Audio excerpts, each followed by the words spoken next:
What's good, YouTube? And welcome to one of the wildest YCSs of all time. Triff took it home at the end, which is crazy because he said if he did not end up winning a YCS this year, he was going to delete his socials, and he pounded it home on the final one that he could. And then during the stream, they announced they were going to drop the ban list live. People started buying cards like this. Which one of you knows something? Well, it turns out they were a little bit off because it was Zodiac Barrage that came off the list 2-1, and Trident is still stuck on there. So let's go through in case you missed it real quick. Unlimited, Blaster to 3, Dino Wrestler, Pankratops, Lunalite Tiger, Redox, Rescue Ace, Airlifter, Tempest, Title, Thunder Dragon Colossus, Ib the World Chalice Justicar, and Opening of the Spirit Gate. Then to 2, Cyber Dragon, Jackalope, Tsuchinoko, Eva, and Performapal Monkey Board. To 1, Tempai Dragon Chandra, Phantom of Yubel, Sangan, Kaiman, and Zodiac Barrage. So yeah, they really decided to mess up Tempai, and people were cheering for that live. It was awesome to watch. I suggest you go see that moment. And then Forbidden, Gimmick Puppet Nightmare, About Time, Jaugen the Spiritualist, and Original Sinful Spoil Snake Eye. But the market is already moving largely around the YCS and the ban list, and what isn't there, of course, opening the way for Ryzeal and Malice, which were already dominant at this event. But I want to take a moment and say, how are those Master Duel buyouts going? They could pan out in the future. It could be that, again, as we said, Master Duel can be a testing ground for these cards, but it might not be immediate, so speculation's still there. But Nightmare cards largely listing from this list. Maybe they make it in time for the WCQ. Now, Zodiac Barrage is one of the ones that's immediately moving, and more people are listing into the buyout, so that's interesting to watch. The OG, let's see where the true cheapest is near mint, around $14. I don't think this is the best buy. It was just around $4 because you still have Trident and Broadbull on the list. The engine improves a bit, but where's your actual disruption piece, your extra advantage? You can link up a little, you can stack things on top, you can Zeus, but this isn't it for Zoo, and I don't believe it's it for Zoo, the engine as a whole, just having one of these. Danger Tsuchinoko going to 2s. Interesting, the secret rares you can already see are starting to move up a bit versus market price. There's only 3 printings in total, a 10 ultra rare and then a common, and Bonfire is going for the quarter century secret rare as fire decks are still going to be doing something. Let's see where they're at. They were just at 25 and now they're at 30 because they were at 25 as they were selling out, and the live sales of this quarter century secret rare are ramping up. Oh yeah, you can already see earlier in the day it was 20, so a 33% increase. Now, looking around at opinions, Jeff Jones was saying, what's it effing going to take to see crossout banned / limited, which tells me you're going to want to have crossouts for this next format as well. So you might want to be looking over here. I did see a couple quantities of this end up going, and the Platinum Secret is actually up a good amount. I don't think we can get the graph, but you can actually see the sales over the last couple of days coming on up just a little bit from like the 6s towards the 9s. Then we also have Ultimate Slay, which has been going already for the upcoming format, this format now that we're in. The Starlight Rare is actually moving, though, is what's notable here. You can see it was pretty low. The Unlimbs, which it does have an Unlim, you know, that promise that we weren't going to have those, and then it happened. And then the first edition's around 100 after the Unlimbs are at 70. We also see an actual pie chart from Konami in the blog coverage. I know we had videos, so most people are looking there, but it's nice to have a breakdown from them. Next, let's get a graphic designer.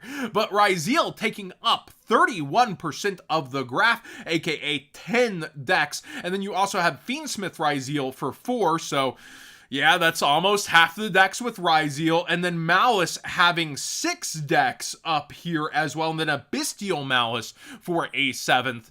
That's about 2/3 of the decks almost are playing one of those two, and then Tempai and Yubel are both going to be relatively hurt out of this pie chart as well. Nice to see Memento doing it big though. So, Crossovers Breaker, we already see the price of the box is stably up towards 80. It was around 82 when I looked at the beginning of the weekend, so still down a hair. But the sealed, a lot of people are actually looking at it as a way to go, and I'll break that down. You get 4 ultra rares per box on average. Some people see 3.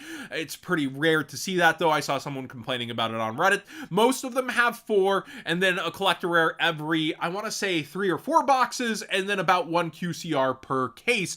And those Malice QCRs are going for huge money right now, eye-popping. And Malice itself is way ahead of Ryzeal, which I feel is very backwards. I felt that at the beginning. I've already stated this on Twitter. I would be thinking Ryzeal would be atop the set, yet Malice, the waifu tax in real time, is just going absolutely nuts here, while Ryzeal is the star of the show realistically for now. Malice is still a competitive deck. It's still a huge chunk of it, and it's playable, so I guess if you don't like Ryzeal's playstyle, that's understandable, but the fact that it is just beating it so bad in a set where we know this is the top deck, it's a little bit of a Alice in Wonderland-esque feel to the set, I suppose.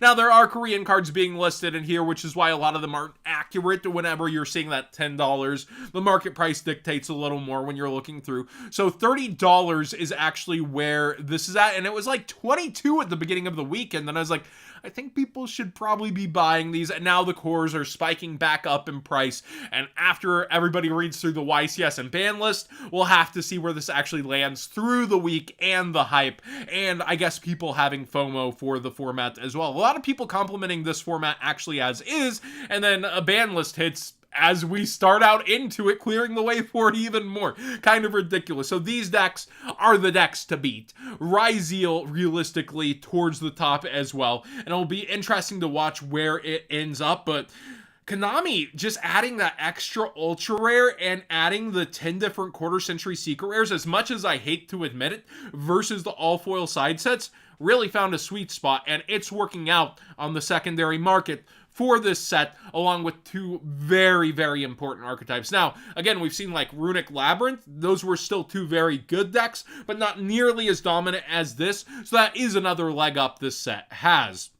Metaltronus is on full buyout mode. It's around $5 right now. That's a super out of Legacy of Destruction. If you have any bulk from that set, that kind of stuff, might want to take note. Forbidden Droplet, another tech for the format. We're seeing it go even faster. The quarter century secret rare on buyout mode, and I believe the platinum secret just on crazy buyouts. We did cover a lot of platinum secrets going up. Remember, this is the only rarity collection that will have this style of plat secret that is more subtle. Not everybody loves it. Some people do. And it's around $20 lowest besides one lister here at 14.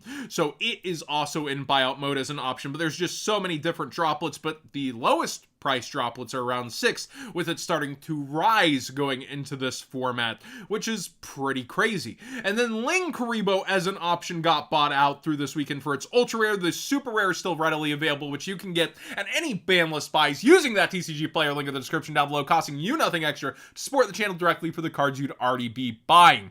Thank you for watching today's Market Watch. It was a wild end to the night.